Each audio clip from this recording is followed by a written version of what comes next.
Most people believe that being careful with money means spending as little as possible. It sounds reasonable, almost responsible. Save wherever you can. Cut every unnecessary expense. Always choose the cheaper option. And over time, this belief quietly becomes a habit, then a personality, and eventually a life strategy. But if you watch closely, something doesn't quite add up. Some of the people who are the most careful with money never seem to move forward financially. They save small amounts obsessively, yet struggle to build anything meaningful over decades. And at the same time, there are others often quieter, less visibly frugal who seem to spend more freely, and yet end up far wealthier. Now, here's where things get interesting. The real problem isn't spending money. It's spending money on the wrong things and being cheap on the things that actually matter. Over time, certain patterns become clear. There are a few things I've learned, areas where being cheap doesn't protect. IT slowly holds you back. And the first one is something most people underestimate: being cheap with your time. At first glance, time doesn't feel like something you spend. It feels infinite in small daily portions: an hour here, an evening there, a weekend gone without much thought. So people treat it casually. They will drive 40 minutes to save a small amount of money. They will spend hours comparing minor price differences. They will delay decisions endlessly just to avoid small costs. This is where most people make a mistake. Let's say someone spends 2 extra hours every week trying to save a small amount, searching for discounts, waiting for deals, or choosing slower options. 2 hours a week becomes over 100 hours a year. Over 10 years, that's more than 1,000 hours. That is not a small number. That is months of your life. And here's the quiet cost: those hours are not neutral. They could have been used to learn a skill, build a side income, improve health, or deepen, i.e., relationships. Instead, they were traded for something small and temporary. It's like selling pieces of your future for small change. Wealthy individuals tend to think differently. They don't ask, "How can I save money here?" They ask, "Is this worth my time?" Because time compounds in a way money does not. Money can be regained. Time cannot. Over the years, I've noticed something subtle but powerful. People who value their time tend to become more valuable themselves, and people who constantly trade time for small savings often stay stuck in the same place. The cost is invisible, but it is very real. And the deeper truth is this: when you are cheap with your time, you end up paying for it with your life. Now, let's take this a step further. Another area where being cheap quietly creates long-term damage is your health. This one is even more deceptive, because saving money on health doesn't feel like a loss, at least not immediately. Skipping regular checkups, choosing cheaper, lower quality food, avoiding fitness expenses, ignoring small symptoms. Each decision seems minor, even logical. This doesn't feel necessary right now. But this is where things slowly begin to compound in the wrong direction. Take a simple example. Someone avoids spending money on better nutrition and fitness. They save a small amount every month. But over 10 or 15 years, their energy declines, weight increases, small issues become chronic conditions. Eventually, they are forced to spend significantly more on medications, treatments, and lost productivity. And even then, money cannot fully restore what was lost. It's like neglecting maintenance on a house. You save money by ignoring small repairs until one day the structure itself begins to weaken. And fixing that costs far more than what you saved. But this is where most people get it wrong. They treat health as an expense when it is actually an investment. The return on that investment is not just longer life, it is better energy, clearer thinking, higher earning potential, and a more enjoyable existence. Now, here's the psychological layer. People tend to prioritize what feels urgent over what is important. A medical issue that hasn't appeared yet doesn't feel urgent, so it gets ignored. But over time, this becomes very costly, not just financially, but physically and emotionally. And I've seen this happen more times than I can count. People spend years being careful with small expenses only to face large, unavoidable costs later. The irony is hard to miss. They were trying to save money, but ended up spending far more. And the deeper lesson becomes clear. Being cheap with your health is one of the most expensive decisions you can make, because when your health declines, everything else becomes harder. Your ability to work, to think clearly, to enjoy life. Everything depends on it. And once it's gone, it cannot simply be bought back. Now, there's another area, one that people often overlook because it doesn't feel tangible at first. But over time, it quietly shapes your entire financial future, and that is your knowledge. But this is where things take an unexpected turn, because being cheap with knowledge doesn't just slow you down, it changes the direction of your life entirely. We'll explore that next. Knowledge is one of those things that feels optional in the moment, but becomes essential over time. Most people don't consciously decide to avoid learning. They simply delay it. They tell themselves they'll read that book later. Take that course another time. Understand investing when they have more money. Learn new skills when life becomes less busy. And quietly, years pass. This is where most people make a mistake. They treat knowledge as something they can acquire when needed, rather than something that must be built continuously. Let's take a simple scenario. Two individuals start at the same point in life, same income, same background. One invests a small amount each, i.e., month, not just in markets, but in learning. Books, courses, exposure to better thinking. Nothing dramatic, just consistent. The other avoids these costs. It doesn't seem necessary. Why spend money on something that doesn't guarantee immediate return? 5 years later, the difference begins to show. One person understands how money works, how to allocate capital, how to avoid common traps. They make fewer mistakes, and when they do, they recover faster. The other continues to rely on guesswork, emotions, advice from equally uninformed sources. 10 years later, the gap is no longer subtle. It is significant. Not because one person was smarter, but because one person was smarter, but because one person was willing to invest in understanding. Now, here's the analogy. Knowledge is like compound interest for the mind. At first, the gains are invisible, but over time, they accelerate. Each new idea builds on the previous one. Each lesson reduces future mistakes. Each insight improves decision-making, and the opposite is also true. Lack of knowledge compounds as well. Small misunderstandings lead to poor decisions. Poor decisions lead to losses. Losses create hesitation, and hesitation prevents growth. Over time, this becomes very costly, not just in money, but in missed opportunities, because the truth is, most financial mistakes are not caused by lack of effort. They are caused by lack of understanding. Now, here's where things get interesting. People are often willing to spend freely on things that entertain them, but hesitate when it comes to things that educate them. A dinner, a gadget, a temporary experience, these feel justified.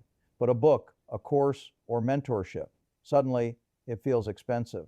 This is not a financial issue, it is a psychological one. Immediate pleasure feels valuable, delayed benefit feels uncertain, and so people choose comfort over growth. But over the years, I've noticed a pattern. Those who consistently invest in their knowledge rarely regret it. Those who avoid it often, i.e., regret it deeply, because at some point they realize that the cost of not knowing was far greater than the price of learning, and the deeper truth becomes clear. When you are cheap with knowledge, you don't just lose information, you lose direction. Now, let's take this a step further. There is another area where being cheap creates long-term consequences, but it hides itself behind what looks like smart saving, and that is tools and quality. This one is subtle, because saving money on tools feels logical. Why buy the more expensive version when a cheaper one does the same thing? At least that's how it appears on the surface. But this is where most people get it wrong. They focus on the price instead of the lifespan and performance. Let's take a real-life example. Someone buys a cheap pair of shoes.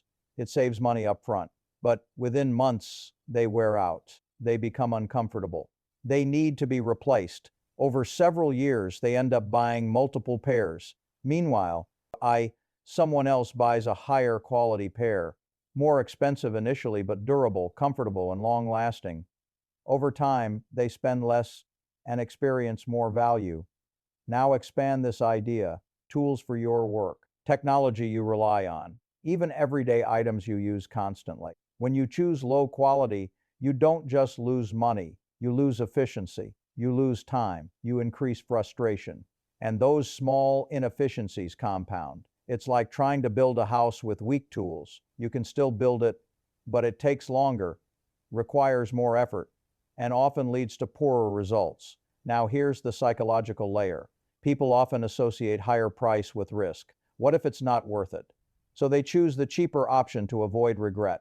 But what they don't see is the hidden cost of repeated replacement, lost productivity, and constant compromise. Over time, this becomes very costly. And I've seen this happen repeatedly. People spend years trying to save small amounts while unknowingly paying more in the long run.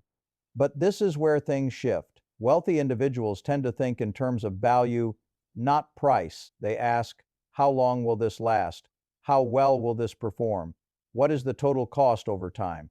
Because they understand something simple. The cheapest option is rarely the most affordable, and the deeper lesson becomes clear. When you are cheap on quality, you end up paying for it again and again.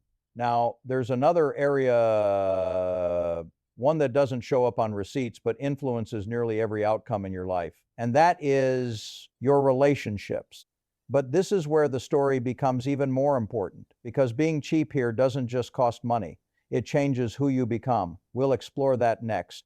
Relationships are rarely thought of as something you invest in. They don't come with price tags. There are no monthly statements, no clear returns that can be measured in numbers. And so people treat them casually. They delay meeting old friends. They avoid meaningful conversations. They hesitate to spend time, energy, or even small amounts of money to nurture connections. It doesn't feel urgent. But this is where most people make a mistake, because relationships, much like money, compound over time. Let's take a simple example. Two people start their careers at the same time. One focuses only on work, keeps interactions minimal, avoids inconvenience, doesn't see the point in maintaining connections unless necessary. The other takes a different approach. They stay in touch, they show up, they invest time in people without expecting immediate returns. 5 years pass. The difference begins to show.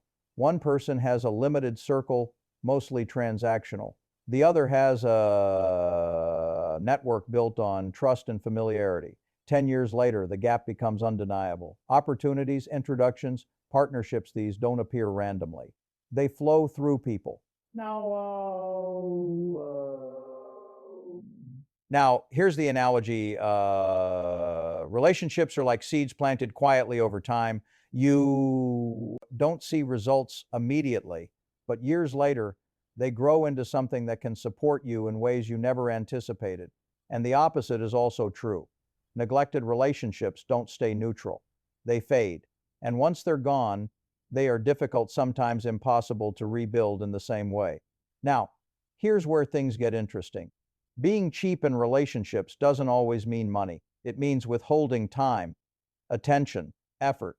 It means choosing convenience over connection. This is where I'll save my time. But over time, this becomes very costly, because when challenges arise, and they always do, people without strong relationships often find themselves alone. And I've seen this happen more than once. Highly capable individuals held back not by lack of skill, but by lack of support. Now, here's the psychological layer. Investing in relationships requires patience, and patience doesn't offer immediate rewards. So people prioritize what feels productive and ignore what feels intangible. But the irony is clear. Some of the most valuable outcomes in life come from things that cannot be measured up front, and the deeper truth becomes evident. When you are cheap with relationships, you limit the opportunities that life can offer you. Now, let's take this a step further. There is another area where people often try to save money, believing they are being responsible, but in reality, they are quietly reducing their future potential. And that is their environment.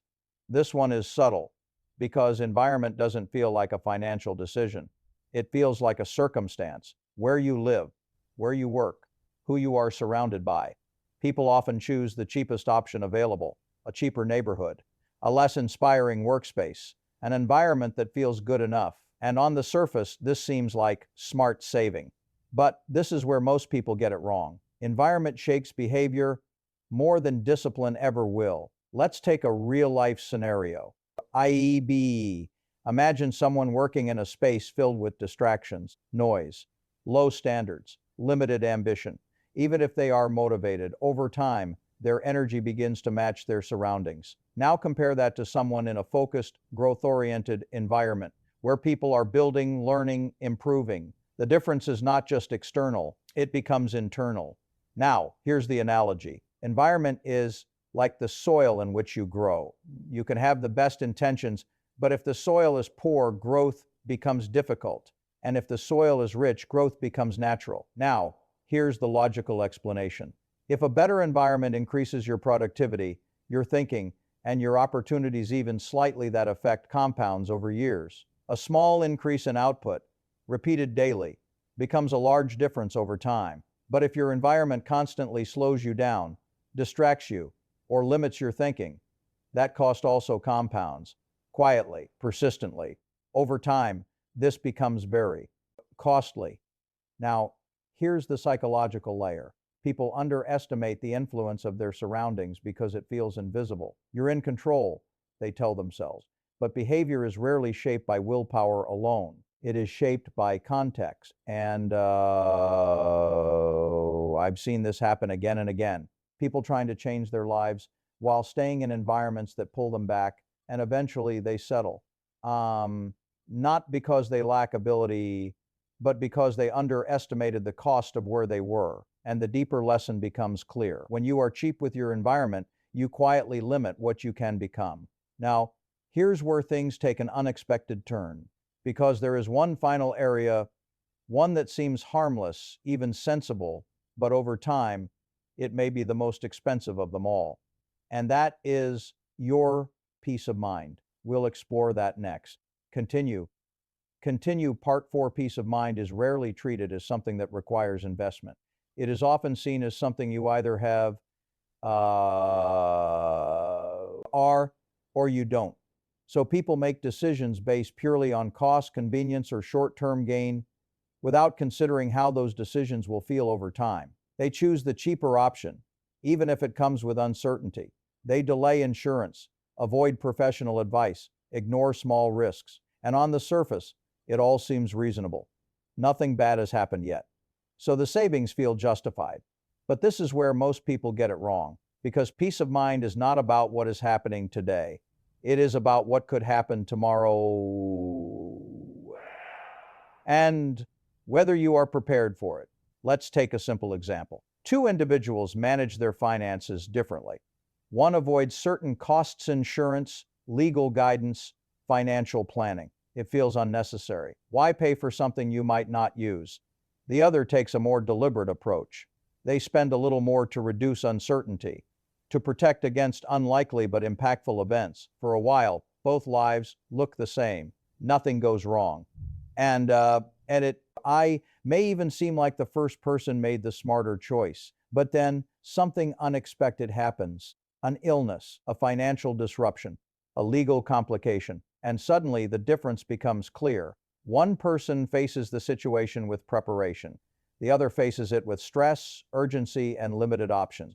Now, here's the analogy. Peace of mind is like a safety net. You don't notice it when everything is stable, but the moment you fall, it becomes everything. Now, let's take this a step further.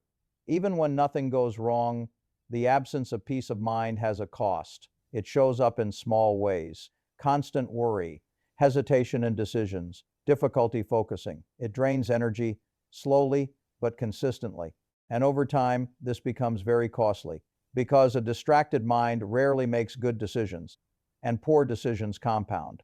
Now, here's the psychological layer. People tend to underestimate low probability risks.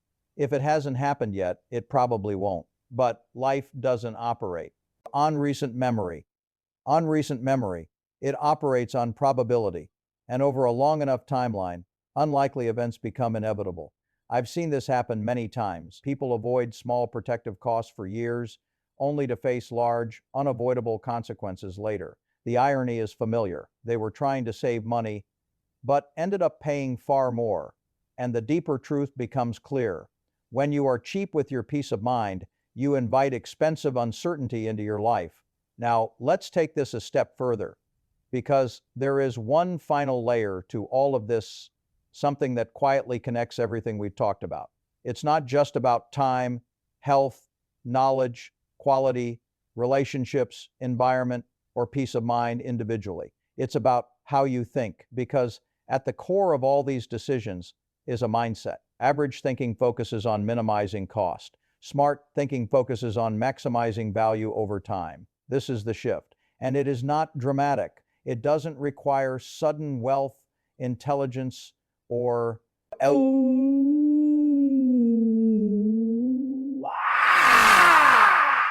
it requires awareness, the ability to pause and ask a slightly different question, not how can I spend less, but what will this decision cost me over the long run? Now, here's where things get interesting. Many people believe that wealthy individuals are simply less careful with money, that they spend freely without concern. But in reality, the opposite is often true. They are extremely careful, just not in the way most people expect. They are careful about where they choose to be cheap.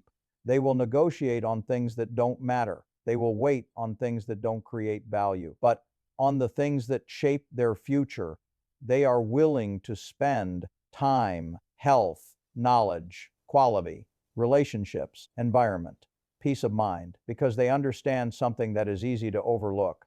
Not all dollars are equal. Some save you money today. Others make you money tomorrow. And the difference between the two defines your life. Over the years, I've noticed that financial success is rarely about making perfect decisions. It's about avoiding consistently poor ones. And many of those poor decisions come from a simple habit, trying to save in the wrong places. So the next time you find yourself choosing the cheaper option, pause, look a little deeper, ask yourself what you might be giving up in return. Because sometimes what looks like saving is actually costing you far more than you realize. And in the end, money is not just about what you keep. It is about what you build. Your time, your health, your knowledge, your life. And the quiet truth is this: if you are careful about where you are cheap, you won't have to worry so much about money at all.